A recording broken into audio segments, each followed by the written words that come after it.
usually qualified to, just from the standpoint of it as the state legislative process, particularly qualified to be part of this conversation. I personally have been working this issue, the Coastal Zone Management Reauthorization issue, with the Bush Caucus in the House of Representatives very actively since back in the legislative session in 2010. The program has a sunset date, of course, and requires legislative reauthorization. The sunset date was June 30th of 2011, very shortly after the regular session of that year. I personally was integrally involved in developing, I'm going to call it mediating an accord between those parties that wanted to see coastal zone continue and those parties that wanted to see coastal zone terminate. The coastal when I say coastal zone, I mean the coastal zone management program terminate. And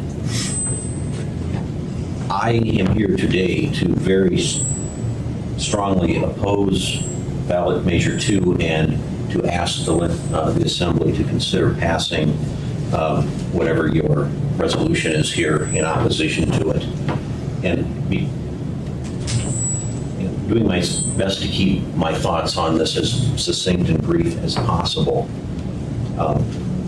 You know, while serving in the legislature, working this issue, I became particularly sensitive to what a delicate balance this whole concept had evolved over 34 years of existence in the state, and then in our final reaching of an accord that came so very close to extending it. The turn of a few words in a phrase are so important to the differing sides of this issue. And what we had before the legislature that ultimately failed was a very delicately crafted balance that represented the extension of the existing program and its concept, and some very carefully crafted amendments to that program, and most specifically, or most significantly, the creation of a district coastal policy board. My concern with the initiative language is that while the title sounds good and it sounds very similar to that legislation that we came so close to getting through the legislature. In fact, that legislation that went before the legislature passed the House of Representatives unanimously, a 40-0 vote. And we're talking about the very extreme sides of the issue supported that legislation. As that legislation went over to the Senate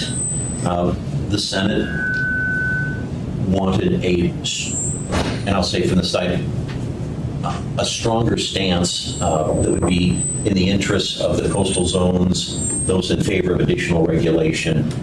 So the 5 points from the Senate came from the side that wanted the greater, stronger program. It did not come from industry or the regulated side. The House agreed, and I personally was there, and I mediated a meeting between the Bush Caucus and the House of Representatives and Senate Finance Co-Chair, where we took 7 demands that the Senate Finance Committee had, negotiated it to, we accepted 5 and rejected 2. At that meeting, there were members of the representatives from the executive branch. We had a Senate Finance Co-Chair, myself, and members of the House Bush Caucus. And what I particularly remember at that meeting is one of the members of the Bush Caucus was very forceful with the administration and said, when we walk out of this room, you're not going to move the goalposts, I'm sorry. And everybody said no. House plus 5. The House version of the bill plus 5 amendments we agreed on, 5 changes we agreed to have passed through the Senate, and we all would have had the coastal zone program go forward. And again, it was a very firm demand placed by one member, one legislator on the administration demanding no moving the goalposts. Well, the legislation got to the Senate Finance Committee. The Senate Finance Committee chose to move the goalposts. They wanted more. They went back to demanding their 7 plus more changes. And respectfully, that was just unacceptable to the House. I mean, we were so close to that balance. Session ran out, and I quote a word that Ms. Brady uses. The Senate Finance Committee bet this program that they could move the goalposts and get more. And the House, I mean, it was such a delicately crafted compromise, just couldn't happen. But we were that close. That is the forum in which this sort of thing should be developed.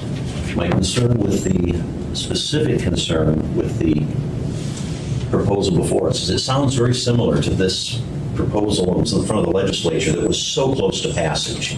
Quite frankly, it got 1 or 2 personalities in the Senate bet it and lost it. But what's before us in this ballot measure bears no resemblance whatsoever to that legislation, in my opinion. I've seen it, folks advocating for it tend to downplay the difference of saying, it's just really very similar. We're kind of putting the old program back in place, and we're going to put this coastal management policy board that the legislature already agreed to put together. That's just not the case. The structure of that coastal policy board in the legislative proposal that was acceptable, again, to 40 members of the House of Representatives was very much an advisory capacity. The proposal before us, the language that's come forward written by one side of the issue, that board is truly a board with regulatory authority, with far and wide-reaching regulatory authorities. An ability to, in my opinion, quite literally usurp the sovereign, constitutionally vested responsibilities in the executive branch and the legislature, and putting a board, an appointed board, that literally has the ability to control the outcome of the state regulatory process and approve regulations. And, you know, folks that are arguing for it say, really, oh, there's no veto authority here, but with all respect, if they can if that board, the way it's set up with the powers it has, can get in front of decision-making, that's every bit as good as a veto. And frankly, that's something that concerns me greatly. So I'm one of those persons that believes that a coastal zone program is something that it has worked, it can work in this state, but it's a program that needs to be developed in an open and transparent manner, not written by one group of people somewhere. You know, I heard say at a lunch meeting that, well, when they were writing that, the door was open and anybody could have walked in, but I don't know anybody that even knows where that meeting was held. It certainly was not a public meeting. Something with as far-reaching consequences as the coastal zone meant, creating an entire layer of regulatory bureaucracy in addition to all the state and federal regulatory bureaucracy that exists, is something that policy of that level, and it means 15 pages of legislation, detailed legislation, ought to be developed in an open and public forum, and the key point with the ability for that legislation to be discussed, evaluated, reviewed, and most importantly, amended by the consideration of the elected representatives of all Alaskans. And again, what we're faced with in this coming primary election on August 28th is an up or down vote on this 15 pages of very complex legislation that it has the aura of similarity to something that was acceptable and good, but it is nothing like what was before the legislature. The 15 pages that have been dictated by one side of the argument is absolutely something that would have been a non-starter in the legislature. I can assure you of that. And I absolutely assure you that this would have no chances of having even seen the light of the day in the legislature. It is nothing like the bill that came so close to passing. And you went into longer details about various components of it, but two that strike me that need to be kept in mind. One is the bill eliminates what we call the DEC carve-out, which is sort of, it removes DEC decisions, Department of Environmental Conservation decisions, from the consistency process within coastal zone. Basically, we want one-stop shopping for those decisions made. That issue itself was one of those non-starters that the Senate demanded and the House said absolutely no. It's one of those reasons they killed the compromise, the accord that had been reached in the legislature. And once again, it's back on the table with us. A very important element to the House of Representatives, to the legislature, most everyone except those couple of people that bet the cause and lost. Carefully crafted language. This is when you're making and establishing these enforceable policies under the Coastal Zone Management Program. Those policies had to respect local knowledge, but the local knowledge could not contradict, be inconsistent with a valid scientific evidence standard. That was an important thing. I mean, conventional local knowledge is very important, something we all respect. But it does, local knowledge does need to be tempered by a scientific evidence standard. I think that's only a reasonable and rational approach. The scientific evidence standard is removed from the statute in the bill that is in the initiative bill. As I said, the board is regulatory, not advisory. And frankly, I think there will be some questions as to its constitutionality. And that is when the legislature is ceding the sovereign authority of the legislature in a regulatory body, that there is some federal constitutional standards say that one has to have a population proportionate body such as is the legislature. So we're going to be delegating our authorities. It needs to be delegated in a manner that is population proportionate. The board here, the 9 created member, the board with 9 public members, 4 members from the administration, is certainly not population proportionate as it affects the municipality of Anchorage. We in Massachusetts, we get like 1 vote in this whole thing. North Slope Borough gets 2 votes. Very population disproportionate. Right? I absolutely respect and agree with a population disproportionate vote if we have in an advisory capacity as was structured in the legislation before the legislature. This is not advisory. It creates a regulatory authority. The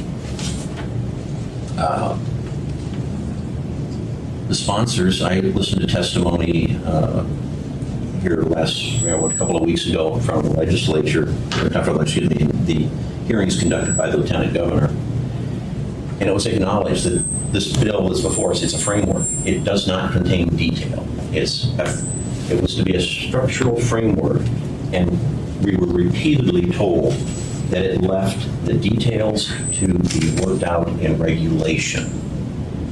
And I don't know about anybody here, but anyone in politics that's had experience with regulators interpreting statute, I think it's a very, very high risk in turning the regulation, the actual details of this entire coastal zone program over to a bunch of regulators. You tell me who they are, who appointed them, who's the watchdog on the regulators. There are none. So I firmly believe that the best thing the public could do this fall is to reject the initiative at the polls, but hold elected representatives accountable. Folks are campaigning. Tell them that you want them to go back to Juneau, pick this issue up, put it on the table again, and resolve it in an open and transparent manner in a fair and balanced proposal that represents the interests of all Alaskans, not the interests of a few folks in Juneau who wrote this initiative. So I sincerely appreciate the chance to talk, probably a little too long there, but something I'm truly passionate about and really believe that this is the wrong approach to crafting such important legislation that affects all Alaskans. Thank you, Representative Hawker. What we might do is just push questions till the end of the presentations, just in our discussion. With that, Terza, do you want to give kind of an overview and Yes. on Thank you. And sorry I was a couple minutes late. Oh, I really no was worries. lost. It was my first time here. It's a friendly place. It was, the mayor down there told me how to get up here and where it was. So first of all, I do want to thank you for inviting us and me to make some comments, especially in light of the fact that we have a drafted resolution in opposition. So that's very common. And I really do appreciate Representative Hawker's personal views of the legislative session and what happened in the House. I was not there, so I don't know what happened in the legislature. So that gives me a lot more context and a lot more to think about. My name is Terza Ho, as I mentioned before, and I'm co-chair for the Yes On 2, the Alaska Coastal Management Initiative.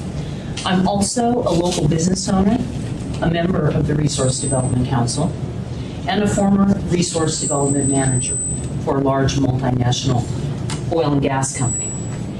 And what I want to do today is just take a few minutes and talk about why I'm supporting coastal management.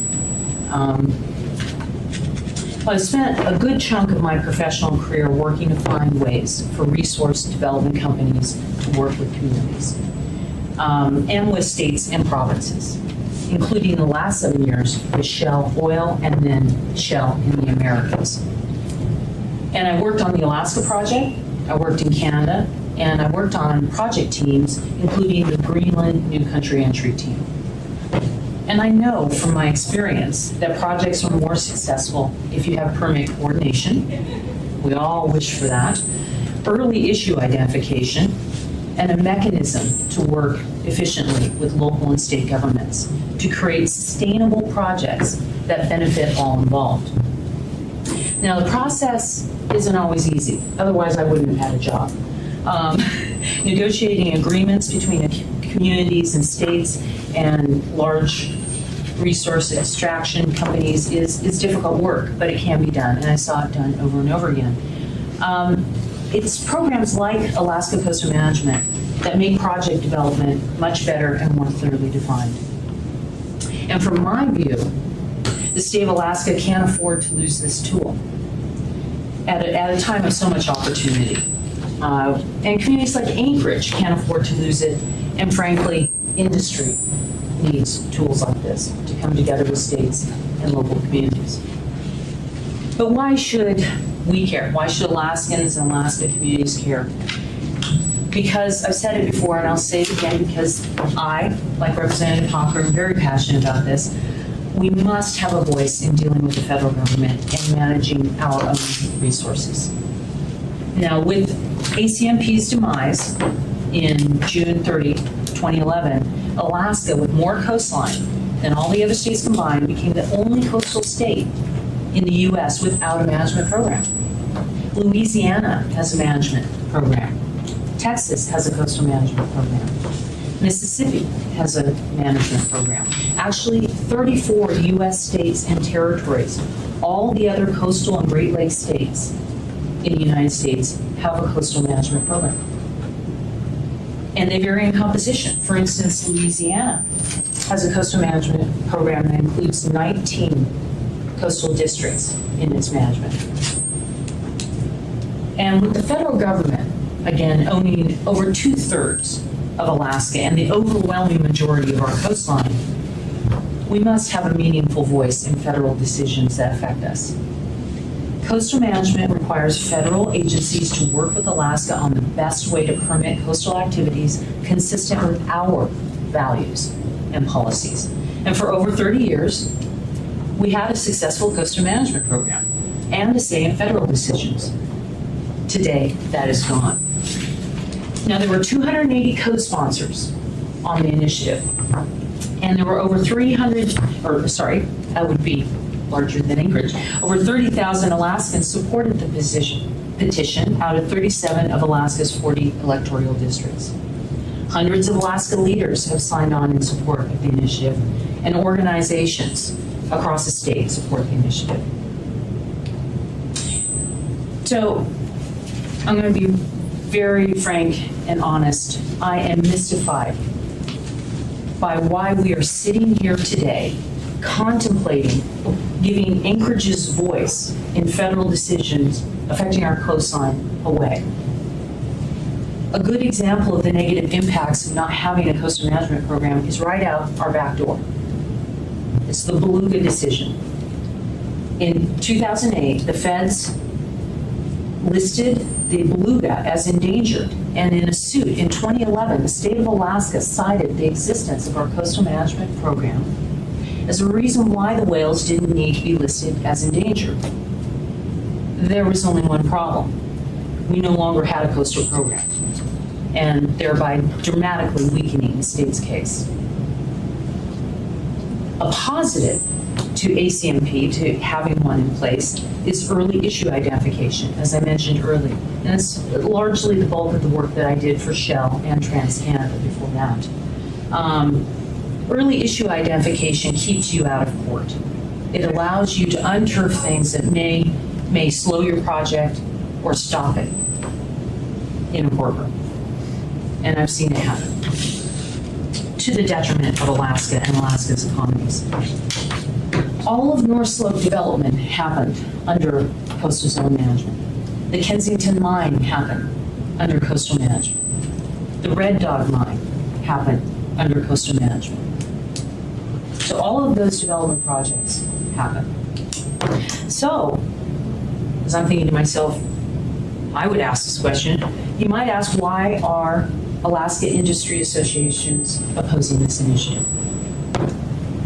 Well, from where I sit, and as someone who's worked closely with the highest levels of management in large multinationals like the president of Shell, I can tell you that really they would prefer to work with national governments.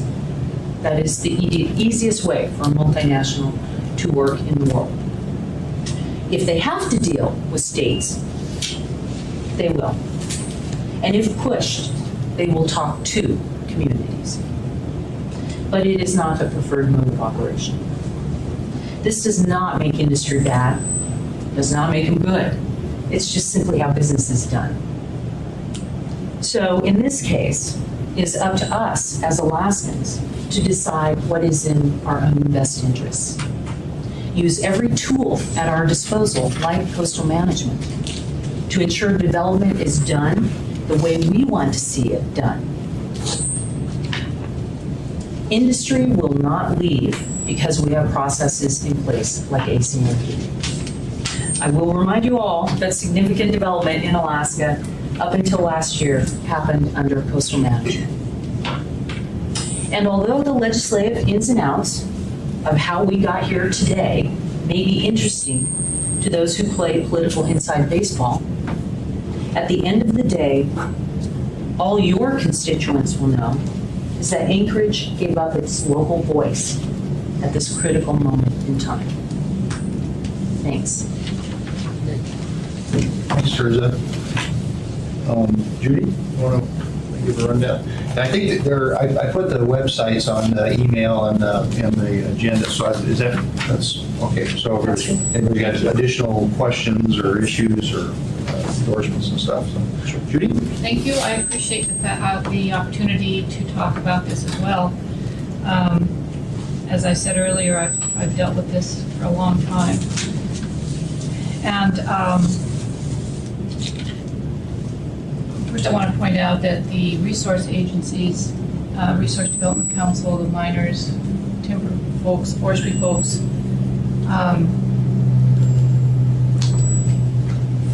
worked very hard to get the coastal management program extended through House Bill 106. And AOGA stayed, Alaska Oil and Gas Association, of which I used to be the executive director, stayed neutral on it. But we had spent from 2000 to 2006 working on revised regulations because although we've had this program for 30 years, for many of those years, the program was in serious disarray, and that's from the Division of Governmental Coordination, the people who were running it. It's the only coastal program that's been through 4 major revisions. It's the only coastal program that's been dropped, and there's a reason for that. One of the reasons is that this program says it is one thing and often turns out in practice to be something else. But most of us still believe it's a good idea. If we could, as Representative Hawker said, sit down and work through like we almost did this last year, we'll have a good program.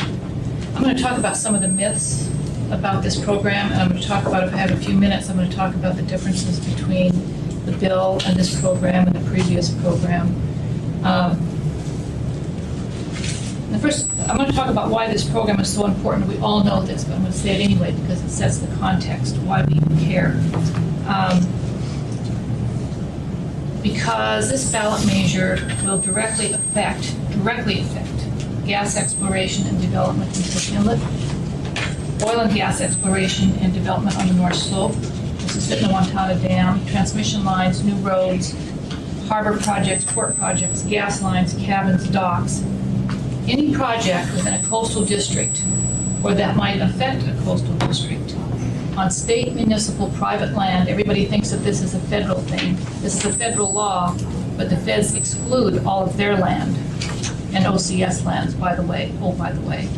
So what it affects is private projects on private, state, and municipal land. The only way you get to federal projects is if it shows that you've got an effect on the coastal district, and then the feds do their consistency project, hand it to the state and say, okay, here it is. And you can work your way through the here it is, but you don't get veto power over a federal project. And you never lose your right to sit on a federal project. In the 1970s, we had the 8 huge environmental laws, air, all at once. While we were doing D2 here, while Walt was working on D2, while we were doing the Native Claims Settlement Act, while we were building the Alaska Pipeline, 8 new environmental laws. There was about 5 years there when no one knew what was going on. But luckily we had a lot of oil, so we worked our way through that. the Air, Water, Clean Air Act, Clean Water Act, NEPA. And as these coastal zone management, as these acts matured, the role for the citizen and the role for the communities grew and grew and grew. I don't think there's one activity right now that we don't have a seat at the table. And so ACMP is no longer, coastal zone no longer is the seat at the table. It's one of many. And I don't believe, Teresa would know this better than I do, but in 2003, North Slope Borough never renewed their program, their ACMP program. And they said, we use our Title 29, and I don't think it's renewed to this day. So because it changes, because it affects every project, and because it changes who has the say in whether projects go forward and what the new rules are, it's going to delay and maybe jeopardize, but certainly delay every single project that is going to ensure our continued heat, light, and power for Anchorage, Mat-Su, and parts of Kenai, every single project that's going to affect Alaska's economy. Because once you don't know who's in charge, once you don't know if your project is even affected, or how it's affected, or when it's going to be affected, you've got uncertainty. And uncertainty means delay. And we've all been through this. If you've ever been in a company that had a new computer program put in, and let's say there's a new computer program and they didn't give you any directions, and said, okay, do your work. And oh, by the way, we're going to change who does what to, but we'll let you know later. You would have chaos, and that's what we're going to have in the permitting system. Even if this, well, that's what we're going to have. It does not reinstate Alaska's previous coastal management program. It does create, and in a shocking way, frankly, an entirely new, complex, and confusing program that sets out a new resource bureaucracy with new permitting authorities almost over all projects in the state. Because all you have to have is, if you have one or more state permits, you have a consistency requirement. If you are in a coastal zone or your project would affect a coastal zone. 1 or 2 state permits kicks you in. This initiative includes none of the checks and balances present in the previous coastal management, and none of the reforms of the previous coastal management that went through 5 years of trying to make it work. It neither includes nor requires any of the standard requirements for predictable permitting. No timelines, no decision timelines, no boundary certainty. In fact, no certainty for any phase of a project. And while it leaves a lot of this to this new coastal board, which I'll talk about in a minute, it never even requires that they look at these things. It introduces mass confusion regarding the authority to permit and manage resources between and among your established state resource agencies, your municipalities with their Title 29, the new Coastal Policy Board, the new Division of Coastal Management, and the new coastal districts. You've got a handful of, that whole rock takes scissors, scissors takes paper, paper takes rock. That's what you've got. And when you've got that, you've got delays, and that's exactly what happened, by the way, when the coastal management program first started. By 1984, they finally got the regs, and 7 years later, they were running the program through memorandums of understanding, AG's opinions, written commissioners' documents, none of which were ever made public, by the way, so project people never knew. But it was all by Band-Aid and negotiation, pretty much, until they did the reforms in 2005, and after that it was pretty smooth. So when it finally got back for re-up, it would have been re-upped because it was working pretty good. The initiative does create 3 new layers of government agencies to regulate development on state, municipal, and private lands. The Coastal Policy Board, the Division of Coastal Management, and coastal districts. And as Representative Hawker said, it required 15 pages, the longest initiative ever placed on a state ballot by double, and 18 changes in statutes. A letter from the AG to Lieutenant Governor Treadwell in November 29th said, Ballot Measure 2 creates an entirely new chapter of Alaska statute consisting of 18 new statutory provisions governing a complex new program. In fact, my personal feeling is, unless you've dealt with this program in the past, you could read this initiative 15 times and still not know what it said, because you don't realize, you don't know what they're pushing against from the past or what they're trying to change. It does at its center, and this is very crucial, creates the most powerful resource management and permitting policy board in the state of Alaska. We have never had anything like this, and no other state in the union that has a coastal management program has this set up. Nobody. In fact, some of them, by the way, their coastal management program goes to high tide. Ours covers a third of the state. A 13-member board with management authority over state assets. It is not an advisory board. It is a standalone board. It reports to no authority. It's given power to make or approve policy and regulations for state, municipal, and private lands and coastal districts. Its members are not approved by the legislature. It would be the only state board with power over state assets whose members do not have to be approved by the legislature. Its 9 public members are not subject to removal by the governor unless the board itself recommends such removal, and then only with written cause, the same protection given judges. And this was one of the new pieces that scuttled the program at the end, that requirement. The actions are approved with a simple majority vote, which means a measure can be voted with all 4 commissioners opposed. There's no adult in the room that represents all of the state. A board placed in the Department of Commerce, Community, and Economic Affairs, a department with no permitting authority or experience, and that's exactly what they did the first time around. They set up a special department for this new program, isolated it from the regular agencies, and it caused a constant, lasting mess. So we thought we were way past that, because after the reforms, that wasn't done anymore. A board given a new power. This is new language. It's not seen in anything else. A board given a new power to initiate an interagency program of strategic and ocean planning for each geographic region of the state. Strategic and ocean planning. What does that mean? Which makes this new board the lead agency over the established resource agencies for strategic and ocean planning for each geographic. This is a federally approved board. This is a board that when you make any changes, you have to go back to the feds and say yes. A board given new power to establish continuing coordination among state agencies to facilitate development and implementation of the Alaska Coastal Management Program, which makes this new board the lead agency over established resource agencies. It's a lead agency that reports to no one, it's not approved by the legislature, and there's no requirements for anything you'd have to know to be on this board. They had a resource board that was coastal board that was pretty strong when it first started. It had to be elected officials. So at least they were responsive to the people in their own districts. This board, here's some of the powers. They review and approve regulations necessary to implement the coastal management program. Review and approve. They review and approve coastal management plans, including local enforceable policies.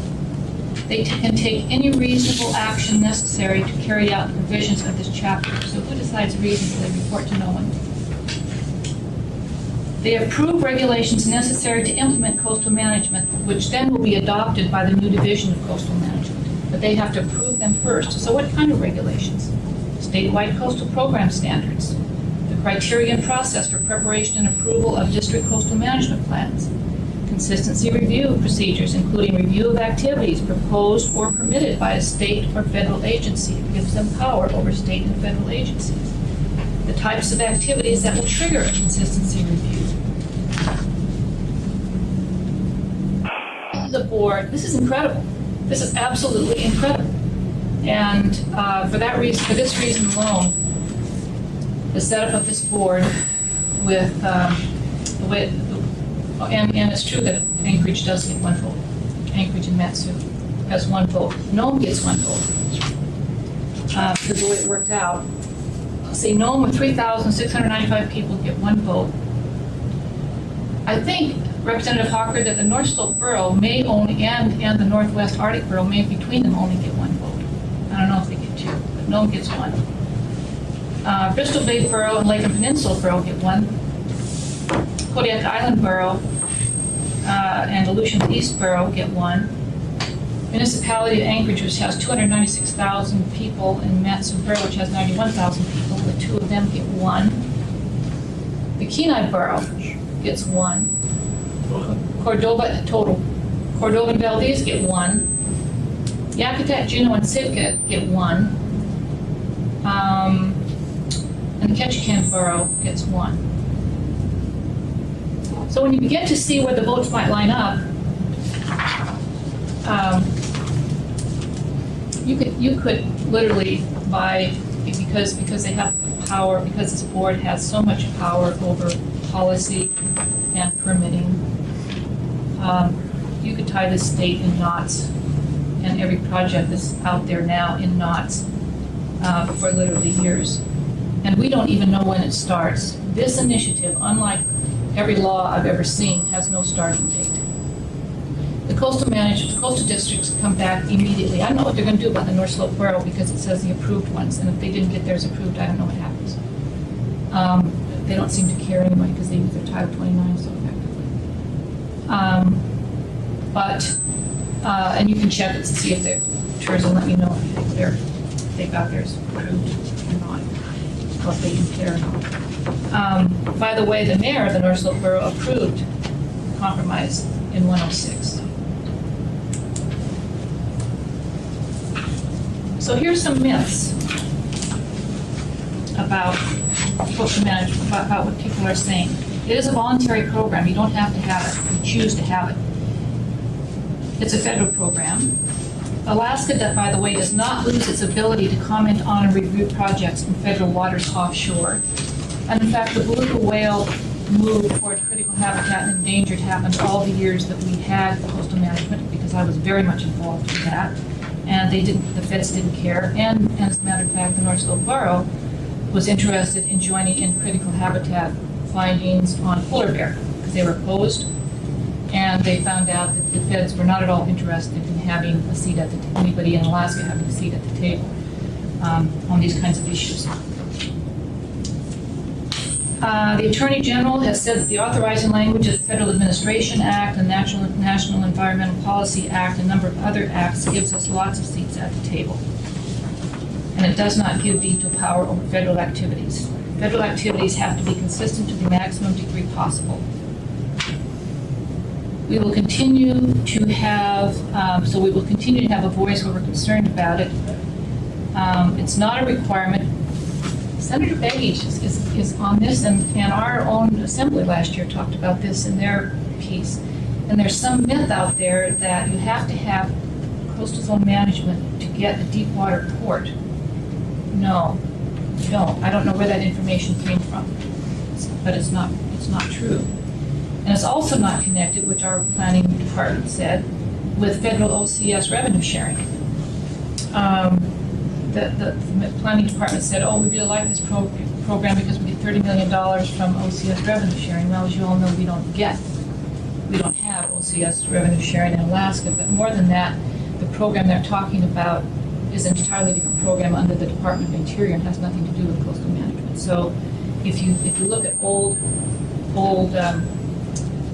well, this one came out in June, reports from your planning department, some of the information they have is just not accurate. Again, we have so much affected by this program just because of the requirement for only one or two state permits or authorizations that we absolutely have to have. If we're going to have a working coastal management program, we have to have one that is predictable, that is not inconsistent with what the state agencies do, is not inconsistent with what the municipalities do, where the timing is predictable and you know if you're in or out, all of those things that are standard requirements for good permitting, all of those things.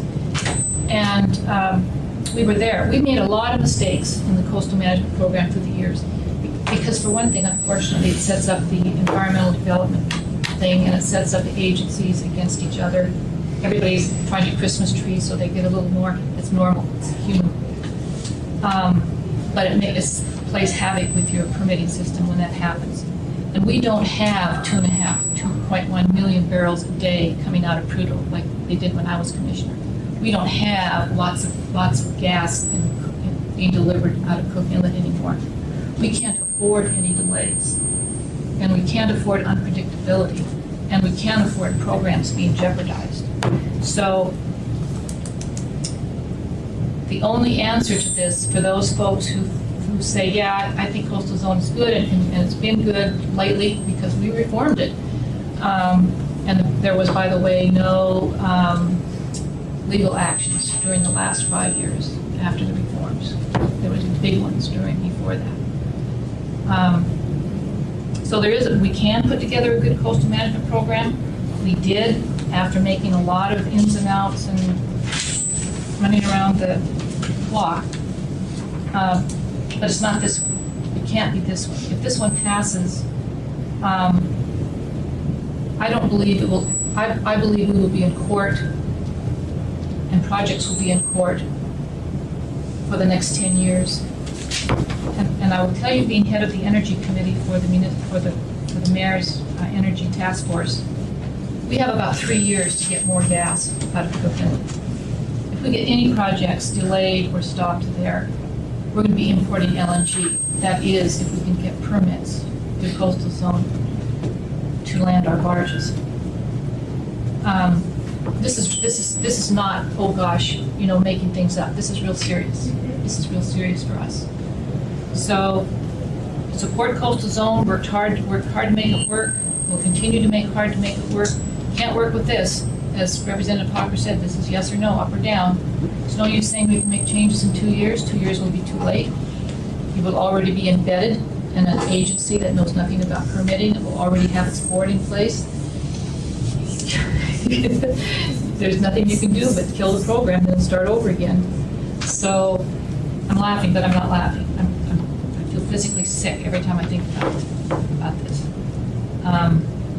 And I frankly have a lot of anger toward the people who scuttled it, and it was about 4 people, and some people would be mad enough to start talking about that. So thank you very much. Thank you very much, Judy. Yes, very helpful. And I see you have some handout information here. Yeah, it has- So I can share with Irene and for Harriet and Ernie and see what else we've got at this point. I think that was very helpful. Do we have any comments? Yes, you have been joined by Assemblyman Tranian here. Jennifer? Yeah. First up, I'm kind of an experiential learner. So, in my naive way, I had always considered the coastal zone management our local voice when dealing with federal matters. And I'm sort of getting two conflicting thoughts between you and Judy. And I was thinking maybe you brought up the belugas. You could use the belugas as an example for me to explain how the initiative would deal with the beluga whales for either our port or our solid waste services, and how it deals with the federal matters of the beluga whale. I mean, where does it help us? And does it help us enough? Or, so anyways.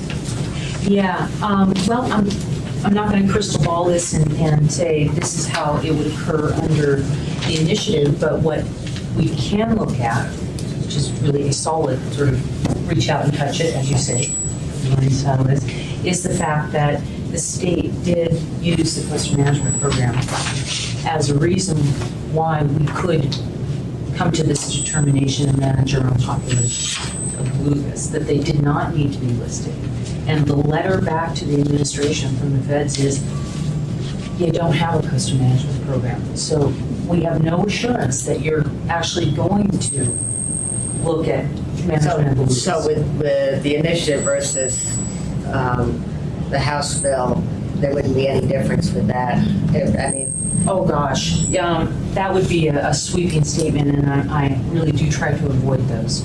But what I can say, based in fact, is we talk a lot about, and I learned today a lot about 106 from Representative Hawker. As I said, I was not at session, so I understand it a little bit more. I had briefly read it.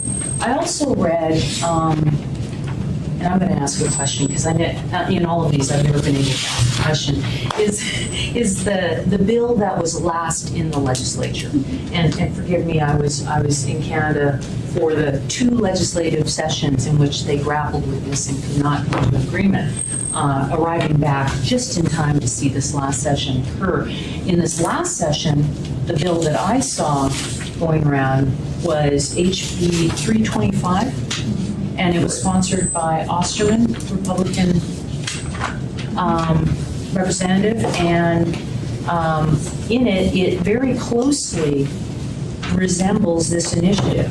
And he was one of the sponsors, along with, and I've got a copy of it here, many others in the legislature. And for some reason, I'm quite curious about this, this bill did not get through the legislature. Now, again, he does, in this great thing I pulled off the net, a comparison of Bill 325, HB 325, to the initiative, basically stating there's no significant difference. There was a little tightening up of some of the language and a couple typos in the initiative, apparently.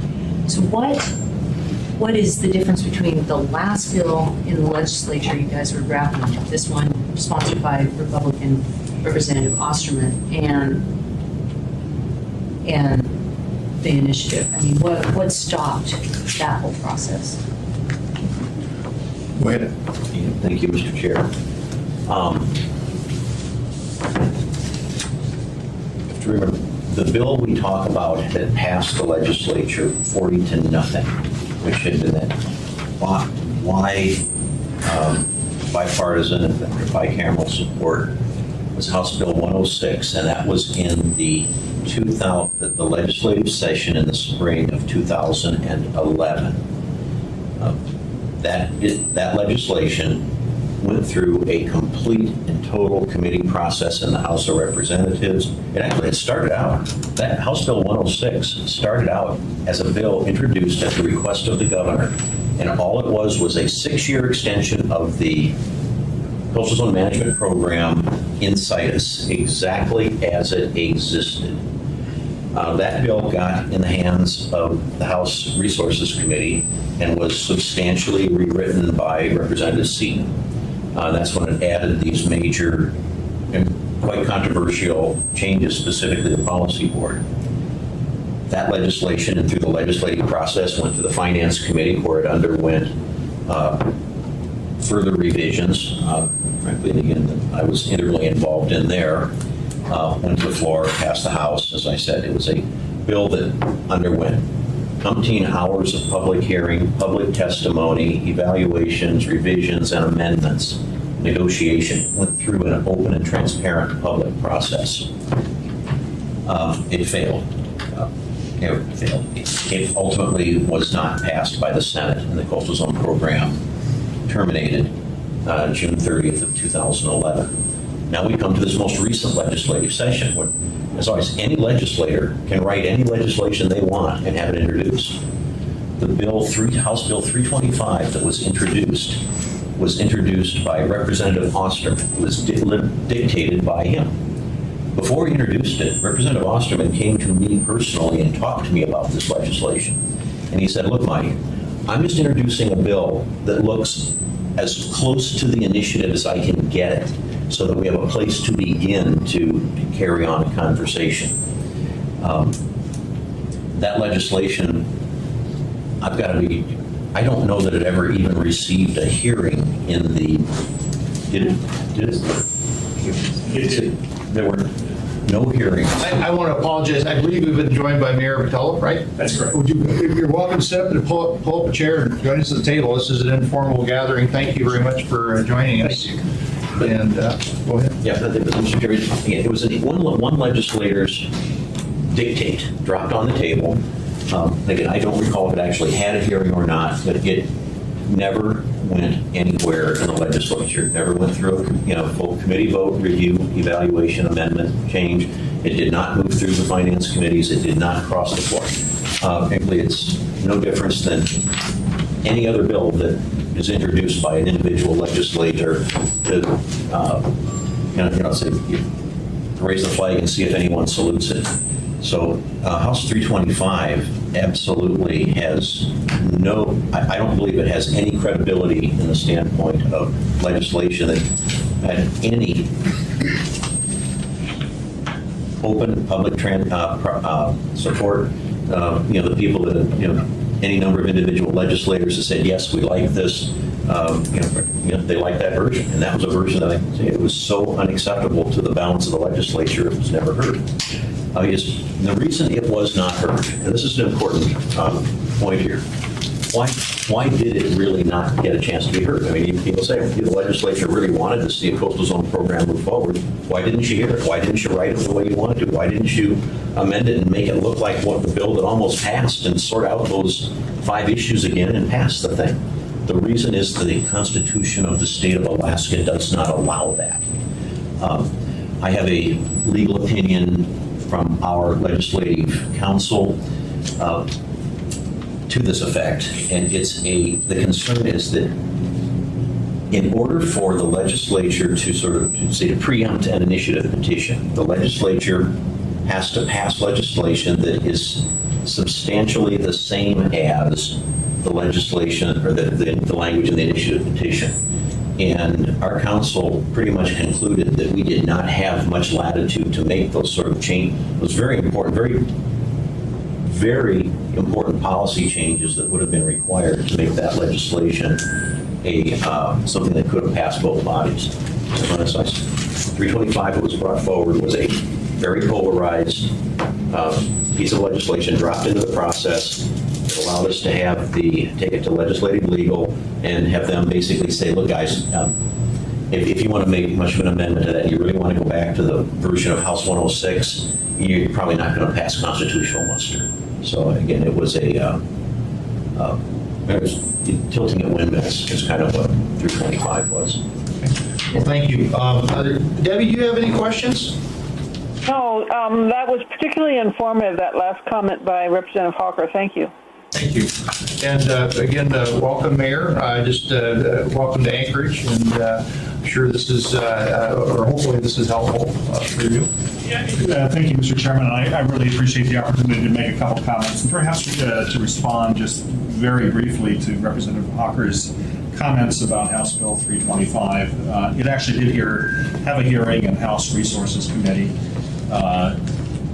I agree with him that it did not have traction, but there are a couple points to be made. And first is the recognition that an initiative is constitutionally one of 2 ways of making laws in the state.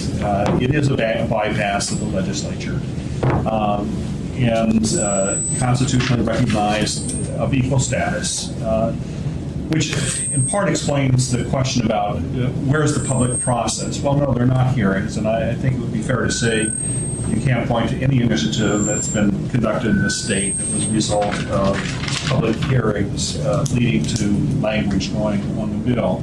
But I think there is a misconception about how quickly any changes can be made. There's no 2-year period of delay with respect to amendments. The Constitution is very clear that you cannot repeal an initiative for a period of 2 years, but the legislature is free to make amendments at any point once adopted, enacted by the people. Which is to say, the 2013 session will be free to make any changes should this matter actually become law. Can I follow up? Do you have an example of where that's happened with any other initiative? Off the top, I do not. But again, I think the Constitution is very explicit on the point of the right to amend.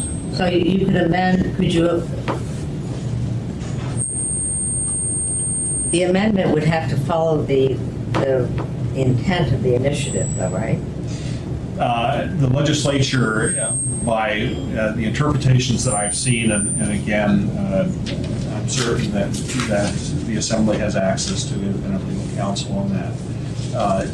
gives great latitude to the legislature to make changes to a program. In fact, that has been the source of litigation before. And the legislature has been, the Supreme Court has found that the legislature has broad discretion to make changes. Also in the context of consideration of changes to an initiative in terms of Representative Hawker is quite correct in terms of restrictions on changes to an initiative before it appears on the ballot. Any legislation to forestall the initiative appearing on the ballot requires that it be substantially the same. But I would take issue with one other aspect of it. The legislature was free to pass any coastal management program that it wished. The only reason that it would be required to adhere to substantially the same would be if it truly wished to preempt the measure from being on the ballot itself. We, and I personally, urged the legislature to enact a good coastal management program disregarding our initiative, if that's what it took to get a coastal management program. The only reason we started this process was a recognition that the legislature had had several opportunities to make the changes and, for whatever reasons, had been unable to do so. And that the only way that this was going to get back on the public agenda and the legislative agenda would be from outside citizen initiative.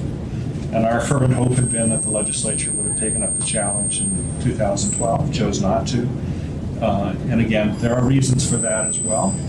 And I would say, again, we think this is the way to make sure it's on the agenda in 2013, but if it's not, certainly welcome the offers from Judy that this is an important program and that we need to find some other way.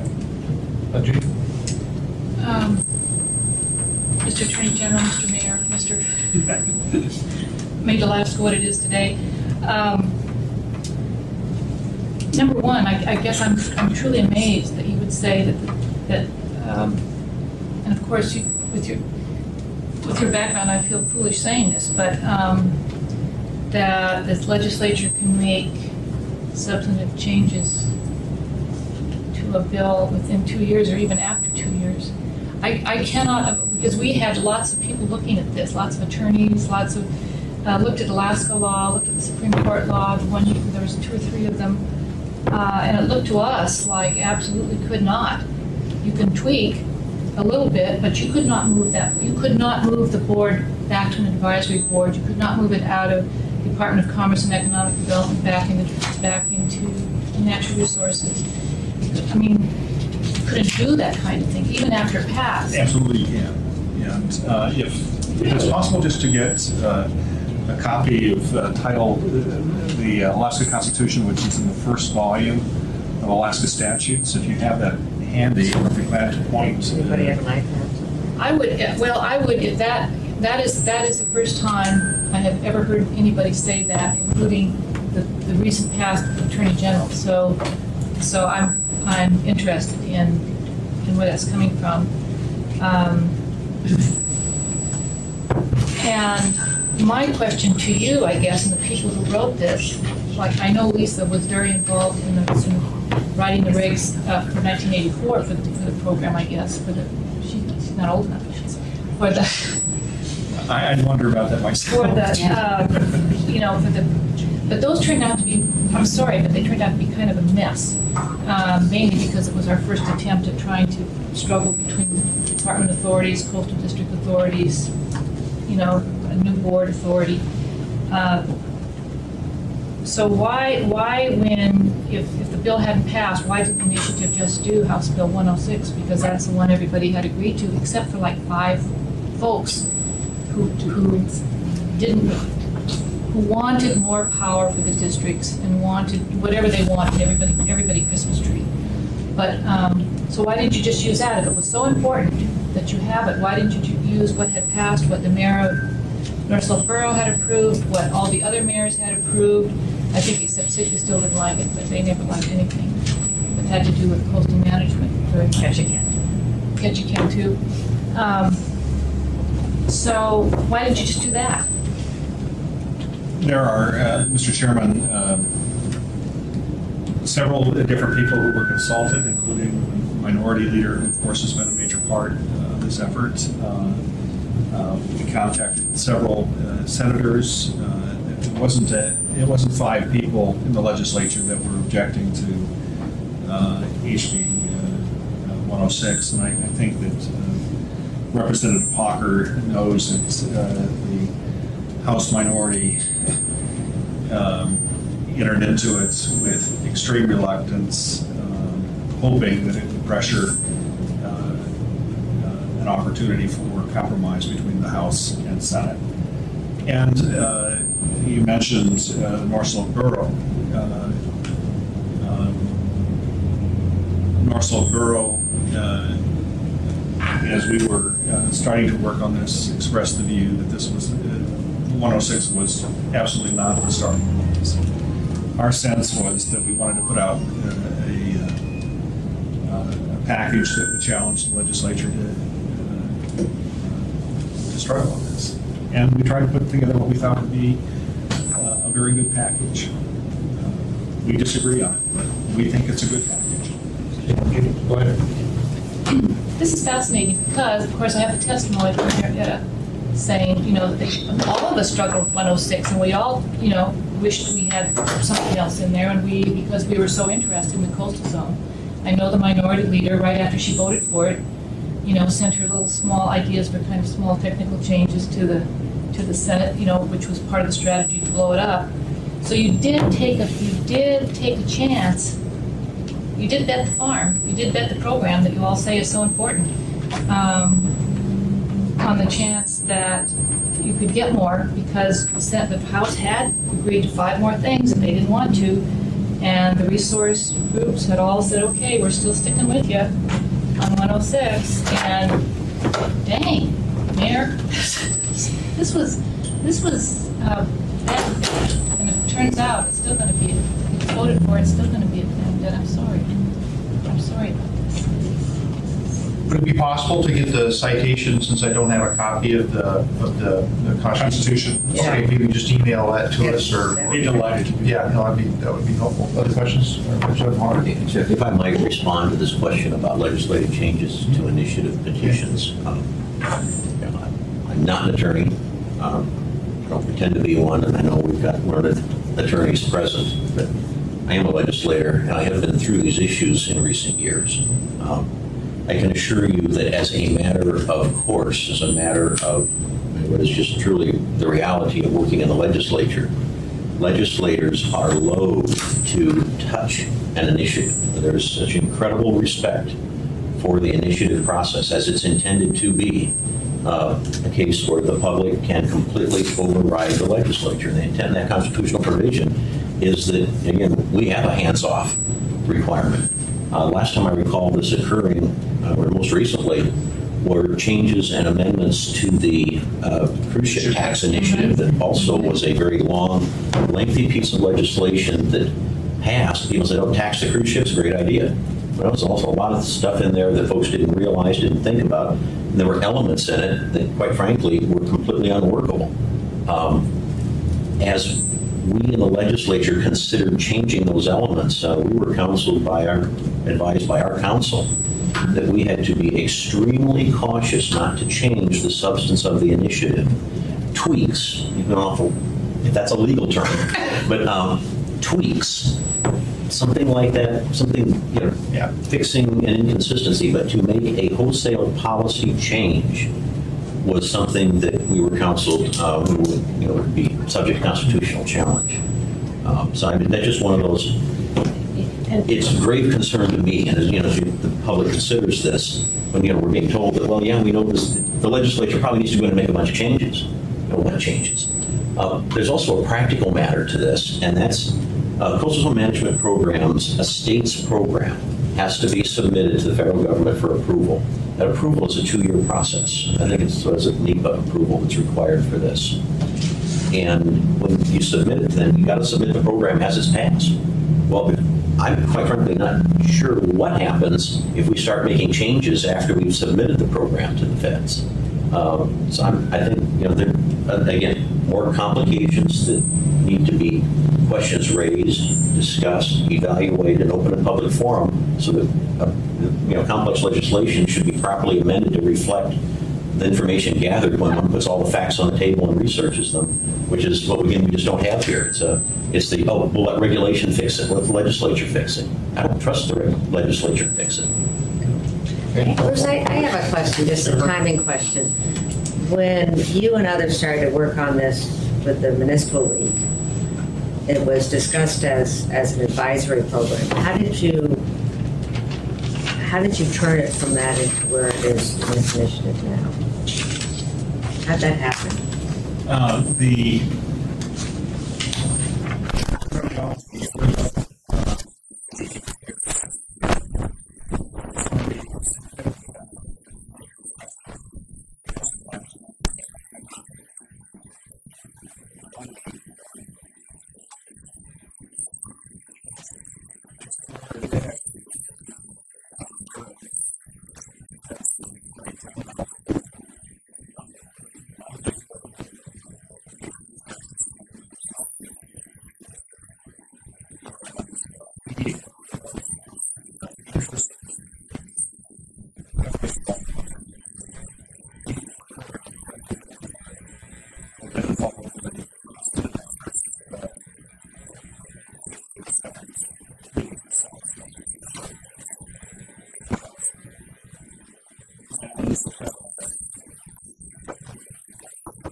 Yes.